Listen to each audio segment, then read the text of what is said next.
ನಮಸ್ಕಾರ, ನೀವು ನೋಡ್ತಾ ಇದ್ದೀರಾ ಸುದ್ದಿ ಸಮಯ ನ್ಯೂಸ್ ಚಾನೆಲ್. ಇದು ಲೋಕಲ್ ಎಕ್ಸ್ಪ್ರೆಸ್. ನಾನು ಮಹರುದ್ರ ಡಾಕುಳ್ಗಿ. ಈ ದಿನದ ಮುಖ್ಯಾಂಶಗಳು: ಜಿಲ್ಲಾ ಪಂಚಾಯತ್ ಸಭಾಂಗಣದಲ್ಲಿ ನಡೆದ ಕೆಡಿಪಿ ಸಭೆ, ಬಿಎಸ್ಎಸ್ಕೆ ಕಾರ್ಖಾನೆ ಕುರಿತು ಸಭೆಯಲ್ಲಿ ಕೆಲಕಾಲ ಗೊಂದಲ ಸೃಷ್ಟಿ, ತಾಕತ್ತಿದ್ದರೆ ಕಾರ್ಖಾನೆ ಅವ್ಯವಹಾರ ಕುರಿತು ಪಾರದರ್ಶಕ ತನಿಖೆ ನಡೆಯಲಿ. ರಾಜಶೇಖರ್ ಪಾಟೀಲ್ ಹುಮ್ನಾಬಾದ್. ಯೂನಿವರ್ಸಲ್ ಸೋಂಪು ವಿಮಾ ಕಂಪನಿ ಅವ್ಯವಹಾರದ ಕುರಿತು ಕೆಡಿಪಿ ಸಭೆಯಲ್ಲಿ ಸಮಗ್ರ ಮಾಹಿತಿ ನೀಡಿದ ಶಾಸಕ ಈಶ್ವರ್ ಖಂಡ್ರೆ, ಕಂಪನಿಯನ್ನು ಕಪ್ಪು ಪಟ್ಟಿಗೆ ಸೇರಿಸಿ ಕ್ರಿಮಿನಲ್ ಮೊಕದ್ದಮೆ ಹೂಡಬೇಕೆಂದು ಆಗ್ರಹ. ರೈತರ ಹಣ ವಸೂಲಿ ಮಾಡಲು ಕೋರಿಕೆ.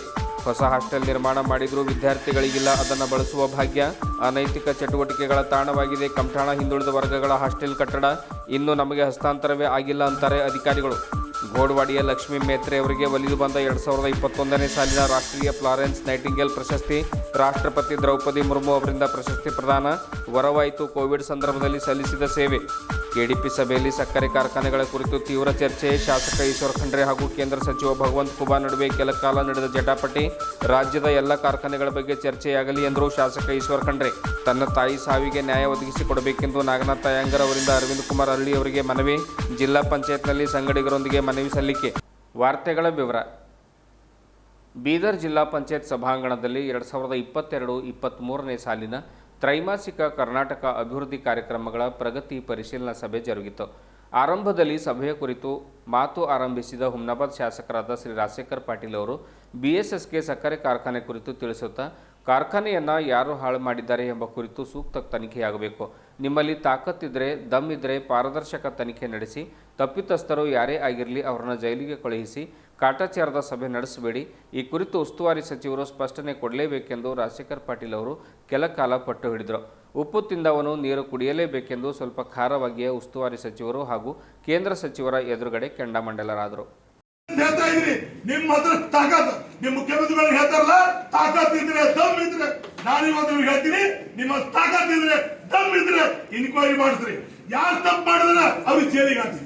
ಮತ್ತೆ ಯಾರು ತಪ್ಪು ಮಾಡೋದು ಬಿಡಬೇಡಿ. ರಾಜಶೇಖರ್ ಪಾಟೀಲ್ ಇರ್ಲಿ, ಈಶ್ವರ್ ಖಂಡ್ರೆ ಇರ್ಲಿ, ಭೀಮರಾವ್ ಪಾಟೀಲ್ ಇರ್ಲಿ, ಮತ್ತೊಬ್ಬ ಇರ್ಲಿ, ಮತ್ತೆ ಯಾರ ತಪ್ಪು ಮಾಡಿದ್ರೆ ಅಂದ್ರೆ ಅವ್ರಿಗೂ ಬಿಡಬೇಡಿ. ಇದು ಮಾಡ್ರಿ, ನಿಮ್ಗೆ ಗೌರವ ಸಿಗ್ತಲ್ಲ. ಕೇಂದ್ರದಲ್ಲಿ ನಾವು ಸಚಿವರಿದ್ದೀರಿ, ಯಾರು ತಪ್ಪು ಮಾಡಿದಾರೆ ಮಾನ್ಯ ಸಚಿವರೇ ನೋಡಿ, ನಾನು ಹೇಳ್ತಾ ಇದ್ದೀನಿ, ಸುಮ್ಮನೆ ಇದು ಅಲ್ಲ. ಕಾಟಾಚಾರದ ಮೀಟಿಂಗ್ ಮಾಡ್ತೀರಿ ಅಂದ್ರೆ ನಾವು ಕುಂಡ್ರೋದಿಲ್ಲ, ನಾವೆಲ್ಲರೂ ಇದು ಮಾಡ್ತೀವಿ. ನೀವು ಇದ್ರ ಬಗ್ಗೆ ಸ್ಪಷ್ಟತೆ ಹೇಳ್ಬೇಕು. ಯಾಕಂತ ಕೇಳಿ, ಹೇಳಿ ಹೇಳಿ ಹೇಳಿ ಇಲ್ಲ, ಅದು ಶಾಲದ ಹೇಳಿ ಸರ್. ಕೆಡಿಪಿ ಸಭೆ ಆಗಿರೋದು ಈಗ ಕೃಷಿ ಇಲಾಖೆ ಬಗ್ಗೆ ಚರ್ಚೆ ನಡೆದಿದೆ. ಮಳೆ ಬಗ್ಗೆ ಮತ್ತು ಹುಮ್ನಾಬಾದ್ ಬಗ್ಗೆ ಕೂಡ ಎಲ್ಲ ತಾಲೂಕವಾರು ಹೇಳಿ ಅಂತ ಹೇಳಿದ್ರು ಅವ್ರು ಹೇಳ್ತಾ ಇದ್ದಾರೆ. ಅವ್ರು ಹೇಳುವಂಥ ಸಂದರ್ಭದಲ್ಲಿ ಹೊರಗಡೆ ಭಾಷಣ ಆಗಿರ್ತಕ್ಕಂಥದ್ದನ್ನ ಇವತ್ತು ಇಲ್ಲಿ ಕೂಡ ಕೆಲವು ಪ್ರಸ್ತಾಪಗಳನ್ನ ತಾವು ಮಾಡ್ತಾ ಇದ್ದೀವಿ. ಸರ್, ಹೊರಗಡೆ ಭಾಷಣ ಆಗಿದೆ ಅಂತದಲ್ಲ, ಆರೋಪ ಬಂದಿತ್ತು. ನಾನು ನಿಮ್ಮ ಎದುರು ಗಮನ ತರ್ತಾ ಇದ್ದೀನಿ. ನೀವು ಮಾತನಾಡ್ಬೇಕಂದ್ರೆ ನಾನು ಸುಮ್ಮನೆ ಕೂತಿದ್ದೆ. ಹೇಳಿ, ನೀವು ಮಾತನಾಡ್ಬೇಕಂದ್ರೆ ಒಂದು ಶಬ್ದನ ನಾನು ಮಾತನಾಡ. ಆಯ್ತು, ನೀವು ಹೇಳಿ, ನಾನು ಸುಮ್ಮನೆ ಕೂಡ್ತೀನಿ, ಹೇಳಿ, ನಾನು ಮಾತಾಡ್ತೀನಿ. ಹೇಳಿ. ಅದಕ್ಕೆ ಇವತ್ತೇನು ಕೆಡಿಪಿಯನ್ನು ನಾವು ಮಾಡ್ತಾ ಇದ್ದೀವಿ, ಈಗ ಕೃಷಿ ಇಲಾಖೆ ಬಗ್ಗೆ ಮಾತನಾಡ್ತಾ ಇದ್ದೀವಿ. ಇವತ್ತು ಬಿಎಸ್ಎಸ್ಕೆ ಬಗ್ಗೆ ಈಶ್ವರ್ ಖಂಡ್ರೆ ಅವರು ಪ್ರಶ್ನೆ ಇವತ್ತು ಸದನದಲ್ಲಿ ಹಾಕಿರ್ತಕ್ಕಂಥ ಸಂದರ್ಭದಲ್ಲಿ ತಾವು ಕೂಡ ನಾನು ಪ್ರಶ್ನೆಯನ್ನು ಕೇಳಿದ್ದೇವೆ. ಅಲ್ಲಿ ಸಮರ್ಪಕ ಉತ್ತರ ಕೂಡ ಕೊಟ್ಟಿದ್ದೀವಿ, ಅಲ್ಲಿ ದಾಖಲೆ ಕೂಡ ಆಗಿರ್ತಕ್ಕಂಥ. ಮತ್ತು ಅದರ ಜೊತೆ ಮಾನ್ಯ ಮುಖ್ಯಮಂತ್ರಿಗಳು ಬಿಎಸ್ಎಸ್ಕೆ ಬಗ್ಗೆ ಒಂದು ತೀರ್ಮಾನವನ್ನು ಸದನದಲ್ಲಿ ಹೇಳಿದ್ದಾರೆ.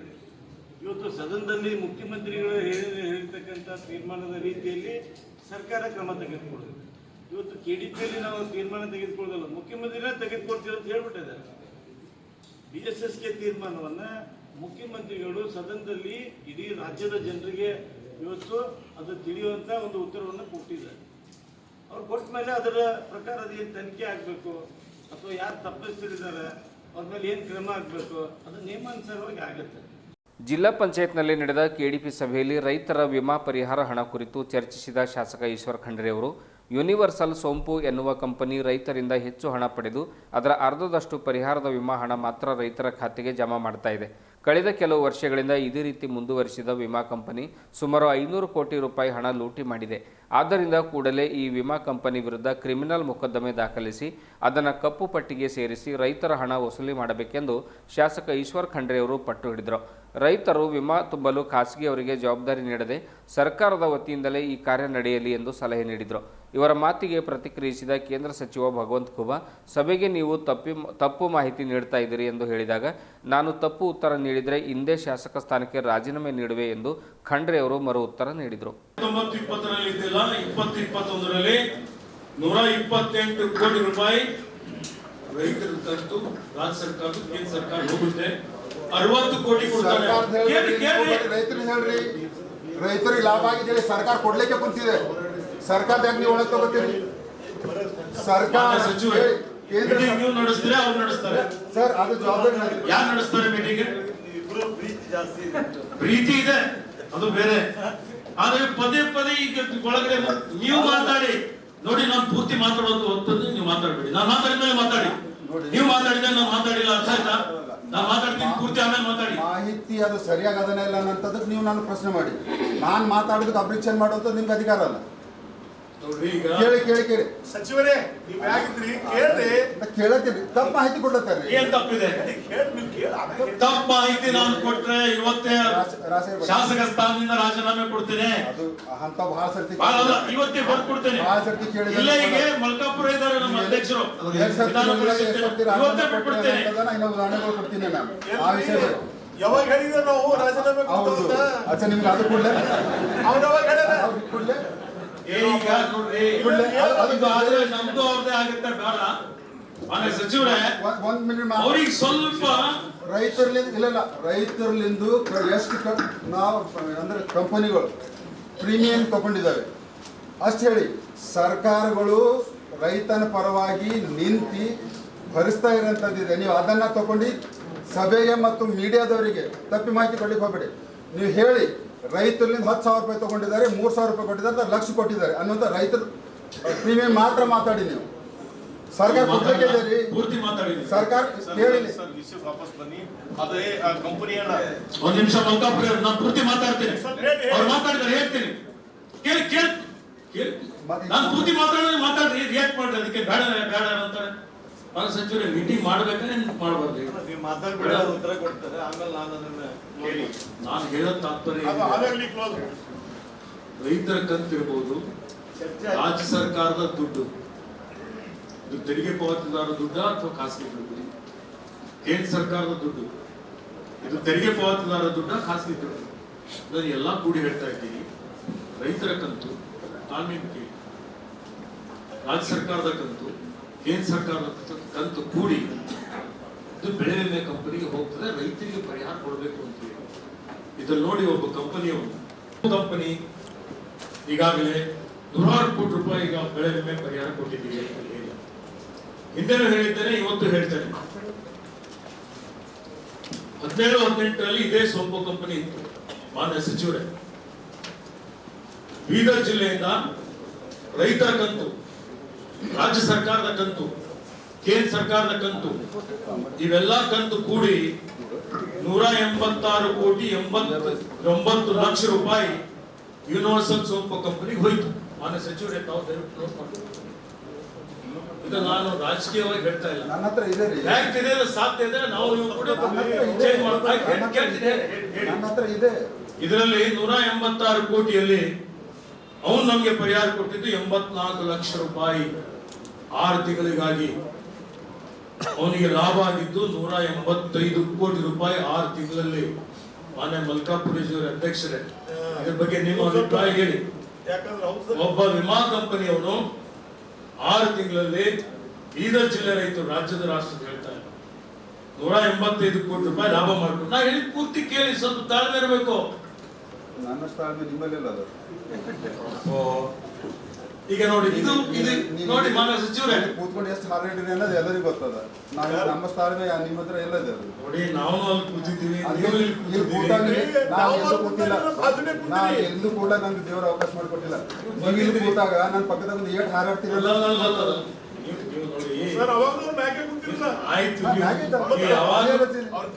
ಯಾವಾಗಲೂ ನಿಮ್ಗೆ ದೊಡ್ಡ ಕುರ್ಸಿ ಇದೆ, ದೊಡ್ಡ ಕುರ್ಸಿ ಹೆಂಗೆ ಇರ್ತೀವಿ, ಮೇಲೇನೆ ಕೂಡ್ರಿ ನೀವು. ನಿಮಗೆ ಕೆಳಗೆ ತರೋದಿಲ್ಲ, ನಿಮಗೆ ಕೆಳಗೆ ತರೋದಿಲ್ಲ ಬಿಡಿ. ಮಾನ್ಯ ಸಚಿವರಿಗೆ ಕೇಳಿ. ಇಲ್ಲಪ್ಪ, 17-18ರಲ್ಲಿ ಸೋಂಪು ಕಂಪನಿಗೆ ಮಾನ್ಯ ಸಚಿವರೇ, ಇದು ಸಭೆ ಗಮನಕ್ಕೂ ತರ್ತಾ ಇದ್ದೀನಿ, ಎಲ್ಲರೂ ದಯವಿಟ್ಟು ನೋಟ್ ಮಾಡ್ಕೊಳ್ಳಿ. ಲಕ್ಷಾಂತರ ರೂಪಾಯಿ ವೆಚ್ಚದಲ್ಲಿ ನಿರ್ಮಿಸಿದ ಹೈಟೆಕ್ ಮಾದರಿಯ ಹಾಸ್ಟೆಲ್ 5 ವರ್ಷದಿಂದ ಹಾಳು ಬಿದ್ದಿದೆ. ಪ್ರತಿ ವರ್ಷವೂ ಹಾಸ್ಟೆಲ್ ನಿರ್ವಹಣೆಗಾಗಿ ಲಕ್ಷ ರೂಪಾಯಿ ಹಣ ಪೋಲಾಗ್ತಾ ಇದೆ. ಆದರೆ ಈ ಹಾಸ್ಟೆಲ್ ವಿದ್ಯಾರ್ಥಿನಿಯರ ಬಳಕೆಗೆ ಮಾತ್ರ ಕೊಡ್ತಾ ಇಲ್ಲ ಅವಕಾಶ. ಸೌಲಭ್ಯವಿಲ್ಲದ ಹಳೆಯ ಹಾಸ್ಟೆಲ್ ಕಟ್ಟಡದಲ್ಲಿಯೇ ವಿದ್ಯಾರ್ಥಿನಿಯರಿಗೆ ವಸತಿ ಸೌಲಭ್ಯ. ಹೊಸ ಕಟ್ಟಡವಿದ್ದರೂ ಬಾಡಿಗೆ ಕಟ್ಟಡದಲ್ಲಿ ವಾಸ. ಪ್ರತಿ ತಿಂಗಳು ಸಾವಿರಾರು ರೂಪಾಯಿ ಬಾಡಿಗೆ ಕಟ್ಟಬೇಕಾದ ಸ್ಥಿತಿ ಸರ್ಕಾರದ್ದು.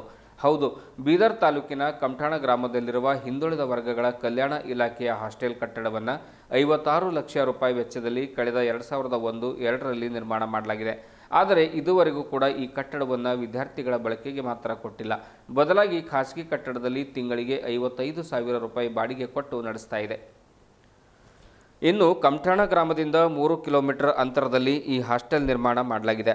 ಈ ಹಾಸ್ಟೆಲ್ ಕಟ್ಟಡದ ಕಾಮಗಾರಿ ಮುಗಿದು 10 ವರ್ಷಗಳು ಕಳೆದರೂ ಕೂಡ ಇಲ್ಲಿಗೆ ವಿದ್ಯಾರ್ಥಿಗಳು ಮಾತ್ರ ಬರ್ತಾ ಇಲ್ಲ. ಹೀಗಾಗಿ ಈ ಕಟ್ಟಡದ ಕಿಟಕಿ ಗಾಜುಗಳನ್ನು ಕಿಡಿಗೇಡಿಗಳು ಆಗಾಗ ಒಡೆದು ಹಾಕ್ತಾ ಇದ್ದಾರೆ. ಜೊತೆಗೆ ಕಿಟಕಿಗಳನ್ನು ಮುರಿದು ಹಾಕ್ತಾ ಇದ್ದಾರೆ. ಹೀಗೆ ಹಾಳಾದ ಕಿಟಕಿಗಳನ್ನು, ಒಡೆದು ಹೋದ ಗ್ಲಾಸ್ಗಳನ್ನು ರಿಪೇರಿ ಮಾಡಲು ಪ್ರತಿ ವರ್ಷವೂ ಕೂಡ 1-2 ಲಕ್ಷ ರೂಪಾಯಿ ಹಣ ಖರ್ಚು ಮಾಡುತ್ತಲೇ ಇದ್ದಾರೆ. ಆದರೆ ಇದುವರೆಗೂ ಕೂಡ ಮಕ್ಕಳು ಇಲ್ಲಿಗೆ ಬರ್ತಾ ಇಲ್ಲ. ಬದಲಾಗಿ ಕಮಠಾಣ ಗ್ರಾಮದಲ್ಲಿಯೇ ಇರುವ ಬಾಡಿಗೆ ಕಟ್ಟಡದಲ್ಲಿ ವಿದ್ಯಾರ್ಥಿನಿಯರು ವಾಸ ಮಾಡ್ತಾ ಇದ್ದಾರೆ. ಇನ್ನು ಈ ಹಾಸ್ಟೆಲ್ನಲ್ಲಿ ಸುಮಾರು 29 ವಿದ್ಯಾರ್ಥಿನಿಯರು ವಾಸಿಸುತ್ತಿದ್ದಾರೆ. ಬಾಡಿಗೆ ಕಟ್ಟಡವಾಗಿದ್ದರಿಂದ ಇಲ್ಲಿನ ಮಕ್ಕಳಿಗೆ ಹತ್ತಾರು ಸಮಸ್ಯೆಗಳು ಕಾಡ್ತಾ ಇವೆ. ಆದರೂ ಕೂಡ ಅನಿವಾರ್ಯವಾಗಿ ವಿದ್ಯಾರ್ಥಿನಿಯರು ಇಲ್ಲಿಯೇ ವಾಸವಾಗಿ ಶಿಕ್ಷಣ ಕಲಿತಾ ಇದ್ದಾರೆ. ಇನ್ನು ಊರ ಹೊರಗಿರುವ ಈ ನೂತನ ಹಾಸ್ಟೆಲ್ ಕಟ್ಟಡಕ್ಕೆ ಹೋಗಲು ವಿದ್ಯಾರ್ಥಿನಿಯರು ಕೂಡ ಒಪ್ಪುತ್ತಿಲ್ಲ. ನೂತನ ಹಾಸ್ಟೆಲ್ ಕಟ್ಟಡದಿಂದ ವಿದ್ಯಾರ್ಥಿನಿಯರು ಓದುವ ಶಾಲೆ ಕನಿಷ್ಠ ಅಂದರೂ 3 ಕಿಲೋಮೀಟರ್ನಷ್ಟು ದೂರ ಇದೆ. ಹೀಗಾಗಿ ಅಲ್ಲಿಂದ ನಾವು ನಡೆದುಕೊಂಡು ಬಂದು ಶಾಲೆ ಕಲಿಯುವುದು ಕಷ್ಟದ ಕೆಲಸ ಎಂದು ವಿದ್ಯಾರ್ಥಿನಿಯರು ಹೇಳ್ತಾ ಇದ್ದಾರೆ. ಇನ್ನು ಒಂದೊಂದೇ ಕಟ್ಟಡವನ್ನು ಬಳಸಿಕೊಳ್ಳದೆ ಜಿಲ್ಲೆಯಲ್ಲಿ ಸರಿಸುಮಾರು 10 ಕೋಟಿಗೂ ಅಧಿಕ ಹಣವನ್ನು ಖರ್ಚು ಮಾಡಿ ವಿದ್ಯಾರ್ಥಿಗಳಿಗೆ ಅನುಕೂಲವಾಗಲಿ ಅಂತ ಹೊಸ ಕಟ್ಟಡಗಳನ್ನು ನಿರ್ಮಾಣ ಮಾಡಿ 5 ವರ್ಷಗಳು ಕಳೆದರೂ ಅವುಗಳನ್ನು ಬಳಸಿಕೊಳ್ಳದೆ ಅಧಿಕಾರಿಗಳು ಉದಾಸೀನತೆ ಮೆರೀತಾ ಇದ್ದಾರೆ. ಜಿಲ್ಲೆಯ ವಿವಿಧ ಕಡೆಗಳಲ್ಲಿ ಸರಿಸುಮಾರು 20ಕ್ಕಿಂತ ಹೆಚ್ಚು ಸುಸಜ್ಜಿತ ಹಾಸ್ಟೆಲ್ ಕಟ್ಟಡಗಳನ್ನು ಕಟ್ಟಲಾಗಿದೆ. ಪ್ರತಿಯೊಂದು ಕಟ್ಟಡವೂ ವಿದ್ಯಾರ್ಥಿಗಳಿಗೆ ಅನುಕೂಲವಾಗುವ ನಿಟ್ಟಿನಲ್ಲಿ ಪ್ಲಾನ್ ರೂಪಿಸಿ ಕಟ್ಟಡಗಳನ್ನು ಕಟ್ಟಲಾಗಿದೆ. ಆದರೆ ಅಧಿಕಾರಿಗಳು, ಜನಪ್ರತಿನಿಧಿಗಳು ಕಟ್ಟಿದ ಕಟ್ಟಡಗಳನ್ನು ಉದ್ಘಾಟನೆ ಮಾಡಿ ಅಲ್ಲಿ ವಿದ್ಯಾರ್ಥಿಗಳಿಗೆ ಉಳಿಯಲಿಕ್ಕೆ ಅನುಕೂಲ ಕಲ್ಪಿಸಿಲ್ಲ. ಜೊತೆಗೆ ಕಟ್ಟಡಗಳು ಕಟ್ಟಿ 5 ವರ್ಷ ಕಳೆದಿದ್ದರಿಂದ ಕಟ್ಟಿದ ಕಟ್ಟಡಗಳು ಸಂಪೂರ್ಣವಾಗಿ ಹಾಳಾಗುವ ಹಂತ ತಲುಪಿದೆ. ಕೋಟ್ಯಾಂತರ ರೂಪಾಯಿ ಖರ್ಚು ಮಾಡಿ ಕಟ್ಟಿದ ಕಟ್ಟಡಗಳು ಜೂಜುಕೋರರಿಗೆ ಬಳಕೆಯಾಗುತ್ತಿದೆ ಹೊರತು ಅದು ಮಕ್ಕಳಿಗೆ ಮಾತ್ರ ಬಳಕೆಯಾಗದಿರುವುದು ದುರ್ದೈವದ ಸಂಗತಿಯೇ ಆಗಿದೆ.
Preview.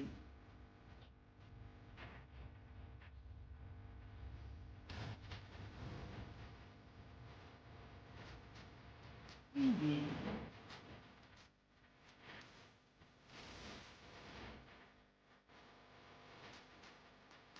Khandekar tribal welfare officer Bidar. ನಮ್ಮ ಒಂದು ವಸತಿ ನಿಲಯ ಕಮಠಾಣದಲ್ಲಿದೆ. ಮೆಟ್ರಿಕ್ ಪೂರ್ವ ಬಾಲಕಿಯರ ವಸತಿ ನಿಲಯ. ಇಂಟೇಕ್ 50 ವಿದ್ಯಾರ್ಥಿನಿಯರ ಒಂದು ಹಾಸ್ಟೆಲ್ ಇದೆ. ಈಗ ರೆಂಟ್ ಬಿಲ್ಡಿಂಗಲ್ಲಿ ಅದು ನಡೀತಾ ಇದೆ. ಅದಕ್ಕೆ ಸಂಬಂಧಪಟ್ಟ ಹಾಗೆ ಈಗಾಗಲೇ KRDLಗೆ ನಮ್ಮ ಇಲಾಖೆಯಿಂದ ಹಾಸ್ಟೆಲ್ ಕಟ್ಟಡ ನಿರ್ಮಾಣಕ್ಕಾಗಿ ಆ ಏಜೆನ್ಸಿಗೆ ನೀಡಲಾಗಿದೆ. ಆ ಕಟ್ಟಡ ಇನ್ನೂ ಹಸ್ತಾಂತರ ಆಗಿಲ್ಲ. ಈಗಾಗಲೇ ಅವರಿಗೆ ನಾವು ಅವರಿಗೂ ಕೂಡ ಮಾತಾಡಿದ್ವಿ. ಅವರು ನಾವು ಈಗ ಸಣ್ಣ ಪುಟ್ಟ ಏನು ರಿಪೇರಿ ಇದೆ, ಅಂದರೆ ಗ್ಲಾಸ್ ಒಡೆದೋಗಿದ್ದಿದೆ, ಆಮೇಲೆ ಕಂಪೌಂಡು ಕೂಡ ಯಾವುದೋ ಒಂದು ಲಾರಿ ಕಂಪೌಂಡ್ ಮೇಲೆ ಬಿದ್ದುಬಿಟ್ಟು ಅದು ಕೂಡ ಬಿದ್ದು ಹಾಳಾಗೋಗಿದೆ. ಅದು ಕೂಡಲೇ ನಾವು ರಿಪೇರಿ ಮಾಡಿ ಕೊಡ್ತೀವಿ ಅನ್ನೋ ಮಾತನ್ನು ಅವರು ಹೇಳಿದ್ದಾರೆ. 15 ದಿವಸ ಅವರು ಸಮಯ ತೆಗೆದುಕೊಂಡಿದ್ದಾರೆ. 15 ದಿವಸದಲ್ಲಿ ಮತ್ತೆ ಆ ಕಟ್ಟಡವನ್ನು ನಾವು ಪೂರ್ಣಗೊಂಡ ನಂತರ ಅದನ್ನು ನಮ್ಮ ಇಲಾಖೆಗೆ ಹಸ್ತಾಂತರಿಸಿಕೊಂಡು ನಮ್ಮ ವಿದ್ಯಾರ್ಥಿನಿಯರನ್ನು ನಾವು ಅಲ್ಲಿ ಶಿಫ್ಟ್ ಮಾಡಿ ನಮ್ಮ ಹಾಸ್ಟೆಲಲ್ಲಿ ಪ್ರಾರಂಭ ಮಾಡ್ತೀವಿ. ಬಾಡಿಗೆ ಕಟ್ಟಡದಲ್ಲಿ ಸುಮಾರು 8ರಿಂದ 10 ವರ್ಷ ಆಯಿತು. ಬಾಡಿಗೆ ಕಟ್ಟಡದಲ್ಲಿ ನಾವಿದ್ದೀವಿ. ಕಟ್ಟಡ ಆಗಿ 2-3 ವರ್ಷ ಆಗಿಲ್ಲ. ಆದರೆ ಅಲ್ಲಿ ಏನಾಗಿತ್ತು ಅಂದರೆ ಅಲ್ಲಿ ಪಕ್ಕದಲ್ಲೇ KEB ಒಂದು ಸ್ಟೇಷನ್ ಇದೆ. ಅಲ್ಲಿ ಆ KEB ಸ್ಟೇಷನ್ ಹಲವಾರು ಒಂದು ಕಂಬಗಳು ಅದು ಈ ಜಾಗದಲ್ಲೇ ಇರೋದರಿಂದ ಅದನ್ನು ಶಿಫ್ಟಿಂಗ್ ಮಾಡಲಿಕ್ಕೂ ಕೂಡ ಲೇಟ್ ಆಯಿತು. ಅಲ್ಲಿ ನಮ್ಮ ಜಾಗದಲ್ಲೇ ಇರೋದರಿಂದ ಅದಕ್ಕಾಗಿ ಆ ಶಿಫ್ಟಿಂಗ್ ಮಾಡಿಬಿಟ್ಟು ಕೆಲಸ ಪ್ರಾರಂಭ ಮಾಡೋದಕ್ಕೆ ಲೇಟ್ ಆಯಿತು. ಅದಾದಮೇಲೆ ಈಗ ಅವ್ರು ಹಸ್ತಾಂತರಿಸ್ಕೊಡ್ಬೇಕು ಅನ್ನೋದರಲ್ಲಿ ಯಾವುದೋ ಒಂದು ಲಾರಿ ಬಂದುಬಿಟ್ಟು ಕಂಪೌಂಡ್ ಮೇಲೆ ಬಿದ್ದು ಆ ಕಾಂಪೌಂಡ್ ಎಲ್ಲ ಒಡೆದೋಗಿದೆ ಮತ್ತು ಗ್ಲಾಸ್ಗಳೆಲ್ಲ ಒಡೆದೋಗಿದೆ. ಮತ್ತು ಅವ್ರ ಗಮನಕ್ಕೆ ತಂದಿದ್ವಿ ನಾವು. ಈಗಾಗಲೇ ನಮ್ಮ ಮಾನ್ಯ ಆಯುಕ್ತರ ಸಮಾಜ ಕಲ್ಯಾಣ ಇಲಾಖೆಯವರು ಕೂಡ ಭೇಟಿ ನೀಡಿ ಕೂಡಲೇ ಹಸ್ತಾಂತರಿಸಿಕೊಳ್ಳುವಂತೆ ನಮಗೆ ಸೂಚನೆ ನೀಡಿರ್ತಾರೆ. ಅದರಂತೆ ನಾವು ಕ್ರಮವಹಿಸಿ ರಿಪೇರಿ ಮುಗಿದ ಕೂಡಲೇ ಕಟ್ಟಡವನ್ನು ಹಸ್ತಾಂತರಿಸ್ಕೊಳ್ತೀವಿ.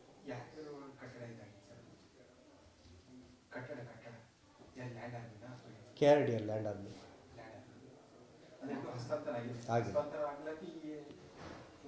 ಆಗಿದೆ. ನಮ್ಮ ಇಲಾಖೆಗೆ ಹಸ್ತಾಂತರ ಆಗಿಲ್ಲ.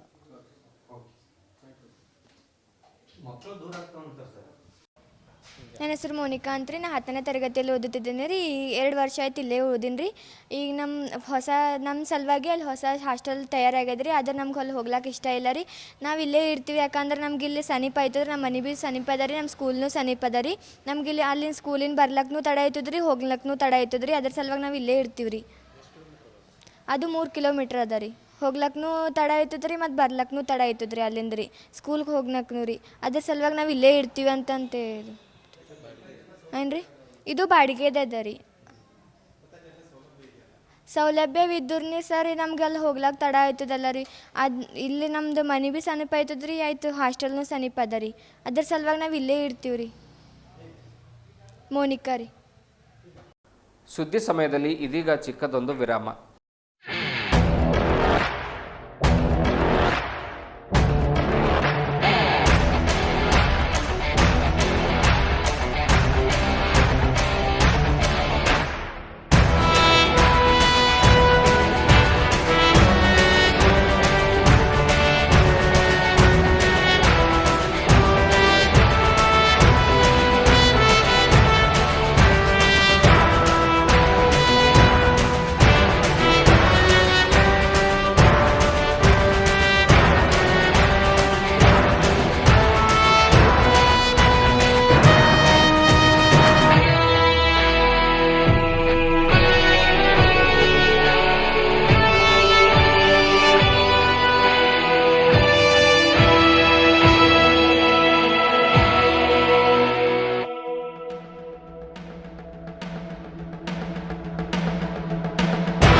ವಿರಾಮದ ನಂತರ ಮತ್ತೆ ಸುದ್ದಿ ಸಮಯ ವಾರ್ತೆಗಳಿಗೆ ಸ್ವಾಗತ.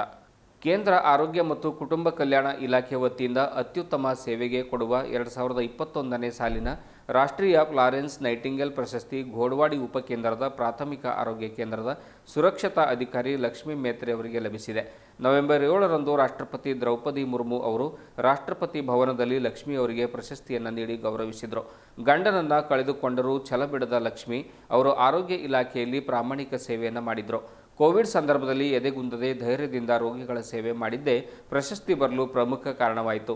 ಈ ಹಿಂದೆಯೂ ಲಕ್ಷ್ಮಿ ಅವರಿಗೆ ಹಲವಾರು ಪ್ರಶಸ್ತಿಗಳು ಬಂದಿದ್ದು, ದಕ್ಷ ಮತ್ತು ಪ್ರಾಮಾಣಿಕತೆಗೆ ಹೆಸರಾದ ಲಕ್ಷ್ಮಿ ಅವರಿಗೆ ಪ್ರಶಸ್ತಿ ದೊರೆತಿದ್ದು ಬೀದರ್ ಜಿಲ್ಲೆಗೆ ಹೆಮ್ಮೆ ಎಂದು ಡಿಎಚ್ಒ ಡಾಕ್ಟರ್ ರತಿಕಾಂತ್ ಸ್ವಾಮಿ ಬಣ್ಣಿಸಿದ್ದಾರೆ.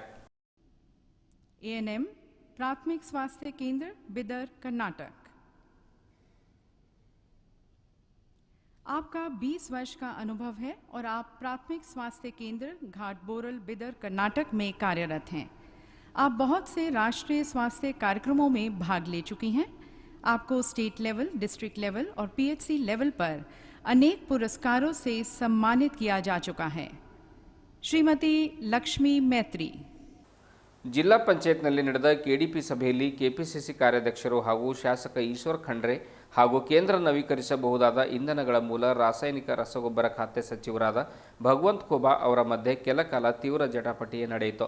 BSSK ಸಕ್ಕರೆ ಕಾರ್ಖಾನೆ ಹಾಳಾಗಲು ಕಾರಣ ಯಾರು ಎಂಬ ಕುರಿತು ಸೂಕ್ತ ತನಿಖೆ ನಡೆಯಲಿ, ತಪ್ಪಿತಸ್ಥರಿಗೆ ಶಿಕ್ಷೆಯಾಗಲಿ ಎಂದು ಈಶ್ವರ್ ಖಂಡ್ರೆ ಅವರು ಸಭೆಯಲ್ಲಿ ತಿಳಿಸಿದರು. ಮಹಾತ್ಮ ಗಾಂಧಿ ಸಕ್ಕರೆ ಕಾರ್ಖಾನೆ ಬಗ್ಗೆ ಭಗವಂತ್ ಖೂಬಾ ಅವರು ಪ್ರಸ್ತಾಪಿಸಿದಾಗ ಅದರಲ್ಲಿ ನನ್ನ ಪಾಲಿಲ್ಲ, 10 ವರ್ಷ ನಡೆಸಿ ಈಗ ಬೇರೆಯವರಿಗೆ ನೀಡಿದ್ದೇನೆ ಎಂದರು. ಕುಟುಂಬದ ಕುರಿತು ಖೂಬಾ ಅವರು ಪ್ರಸ್ತಾವನೆ ಮಾಡಿದಾಗ ನಿಮ್ಮ ಸಹೋದರರು ಮಾಡುವ ಗುತ್ತಿಗೆದಾರಿಕೆಯಲ್ಲಿ ಉತ್ತರದಾಯಿತ್ವ ಇದ್ದರೆ ನಮ್ಮ ಕಾರ್ಖಾನೆಯಲ್ಲಿ ನನ್ನ ಉತ್ತರದಾಯಿತ್ವ ಇದೆ ಎಂದು ಒಪ್ಪಿಕೊಳ್ಳುತ್ತೇನೆ ಎಂದು ಖಂಡ್ರೆ ನುಡಿದರು. ಬನ್ನಿ ಅವರ ಚರ್ಚೆಯನ್ನು ನೋಡ್ಕೊಂಡು ಬರೋಣ. ನನ್ನ ಆಡಳಿತ ಇಲ್ಲ, ಅರ್ಥ ಮಾಡು, ನನ್ನ ಆಡಳಿತ ಇಲ್ಲ, ನನಗೆ ಅದಕ್ಕೆ ಯಾವುದೇ ಸಂಬಂಧ ಇಲ್ಲ. ಯಾವ ಕಾರ್ಖಾನೆಯಲ್ಲೂ ನಾನು ಆಡಳಿತ ಮಂಡಳಿ ಸದಸ್ಯರಾಗಿಲ್ಲ. ನಾನು 10 ವರ್ಷ ನಡೆಸಿದ್ದೇನೆ. ಮಾರುಕಟ್ಟೆಯಲ್ಲಿ ಹೋಗಬಹುದು, ನಾನೊಂದು ನಯಾ ಪೈಸೆ ಒಂದು ಚಟಾಕ್ ಸಕ್ಕರೆ ನಾನಿದ್ದಾಗ ಒಂದು ರೂಪಾಯಿ TAD ಇಲ್ಲದೆ 10 ವರ್ಷ ಬ್ಯಾಂಕಿನ ಸಹಕಾರ ಇಲ್ಲದೆ ಇದ್ರು ಆ ಕಾರ್ಖಾನೆಯನ್ನು ನಡೆಸಿದ್ದೇನೆ. ಯಾವ ಕಾರ್ಖಾನೆ ಆಡಳಿತ ಮಂಡಳಿಯಲ್ಲಿ ನಾನಿಲ್ಲ. ನೀವಿಲ್ಲ, ನಾನು ಅದು ಗೊತ್ತೀನಿ. ಆದರೆ ನಿಮ್ಮ ಕುಟುಂಬದ ಅಂದ್ರೆ ಕುಟುಂಬ ಅಂದ್ರೆ ಈಗ ನಿಮ್ಮ ಗುತ್ತಿಗೆದಾರಿಕೆ ನಿಮ್ಮ ಅಣ್ಣ ತಮ್ಮ ಮಾಡ್ತಾರೆ. ನೀವಿದ್ದೀರಿ ಅಂತ ಹೇಳಿದ್ರೆ ನಾನು ಇದ್ದೀನಿ ಅಂತ ಹೇಳ್ತೇನೆ. ನೀವಿದ್ದೀರಾ? ಇಲ್ಲಲ್ಲ, ನನ್ಗೆ ಯಾಕೆ ಕೇಳ್ತಾ ಇದ್ದೀರಿ? ನೀವು ನಿಮ್ಮ ಅಣ್ಣ ತಮ್ಮ ಏನು ಗುತ್ತಿಗೆದಾರಿಕೆ ಮಾಡ್ತಾರೆ, ಅದ್ರಲ್ಲಿ ನೀವು ಇದ್ದೀರಿ ಅಂದ್ರೆ ನಾನು ಇದ್ದೀನಿ ಅಂತ ತಿಳ್ಕೊಳ್ಳೋಣ. ಇರ್ಲಿ, ಚರ್ಚೆ ಆಗ್ಲಿ. ಇಡೀ ರಾಜ್ಯದಲ್ಲಿರುವಂತ ಎಲ್ಲಾ ಕಾರ್ಖಾನೆಗಳ ಮೇಲೆ ಏನು ಸಾಲ ಇದೆ ಚರ್ಚೆ ಆಗ್ಲಿ. ಸುಮ್ಮನೆ ನೀವು ಮಾತಾಡಬೇಡಿ. ಆಯ್ತು, ಹೇಳ್ರಿ. ಒಂದೊಂದು ನಿಮಿಷ ಮಾತಾಡೋಣ. ಚರ್ಚೆ ಆಗ್ಲಿ. ಜನಪ್ರತಿನಿಧಿ ಇವತ್ತು ಯಾರಿಗೆ ಒಂದು ಕಾನೂನು ಒಬ್ಬರಿಗೆ ಒಂದು ಮತ್ತೊಬ್ಬರಿಗೆ ಒಂದೊಂದು ಕಾನೂನು ಅನ್ವಯ ಆಗೋದಿಲ್ಲ. ಅರ್ಥ ಮಾಡಿಕೊಳ್ಳಿ. ಅರ್ಥ ಆಯ್ತಾ? ಹೇಳ್ರಿ. ಇವತ್ತು DC ಬ್ಯಾಂಕ್ನವ್ರು ಯಾರಿದ್ದೀರಿ? ಹೇಳ್ರಿ, DC ಬ್ಯಾಂಕ್ನವ್ರು ಹೇಳಿ. ಇತ್ತೀಚೆಗೆ ಬೀರಿಬಿ ಹತ್ತಿರ ಇರುವ ಕ್ರಾಸ್ ರೋಡ್ ಹತ್ತಿರ ವೀರೇಂದ್ರ ರಾಜಪುರೆ ಎನ್ನುವ ವ್ಯಕ್ತಿ ನನ್ನ ತಾಯಿ ಮೇಲೆ ಕಾರು ಹತ್ತಿಸಿ ಆಸ್ಪತ್ರೆಗೂ ಒಯ್ಯದೆ ಕಾರು ಸಮೇತ ಓಡಿ ಹೋಗಿದ್ದರು. ನನ್ನ ತಾಯಿ ಮೃತಪಟ್ಟಿದ್ದಾಳೆ. ಈ ಕುರಿತು ಠಾಣೆಯಲ್ಲಿ ದೂರು ಸಲ್ಲಿಸಿದರೂ ಯಾವುದೇ ಪ್ರಯೋಜನ ಮಾತ್ರ ಆಗಿಲ್ಲ. ಕಾರು ಹತ್ತಿಸಿದ ವ್ಯಕ್ತಿ ಪ್ರಭಾವಿ ವ್ಯಕ್ತಿಯಾದ ಕಾರಣ ನಮಗೆ ನ್ಯಾಯ ಸಿಗ್ತಾ ಇಲ್ಲ. ನಮ್ಮ ತಾಯಿಯ ಸಾವಿಗೆ ನ್ಯಾಯ ಒದಗಿಸಿಕೊಡಬೇಕೆಂದು ನಾಗನಾಥ್ ಅಯ್ಯಂಗಾರ್ ಎನ್ನುವಂತಹ ವ್ಯಕ್ತಿ ವಿಧಾನ ಪರಿಷತ್ ಸದಸ್ಯರಾದ ಅರವಿಂದ್ ಕುಮಾರ್ ಅರಳಿ ಅವರಿಗೆ ಮನವಿಯನ್ನು ನೀಡಿದರು. ಜಿಲ್ಲಾ ಪಂಚಾಯತ್ನಲ್ಲಿ ನಡೆದ ಕೆಡಿಪಿ ಸಭೆಯ ನಂತರ ಹೊರಗಡೆ ಮನವಿ ಸಲ್ಲಿಸಿದ ತಮ್ಮ ನೋವನ್ನು ತೋಡಿಕೊಂಡರು. ಜೊತೆಗೆ ಬಳತ್ ಗ್ರಾಮದ ಸ್ನೇಹಿತರು, ಕುಟುಂಬಸ್ಥರು ಹಾಜರಿದ್ದರು.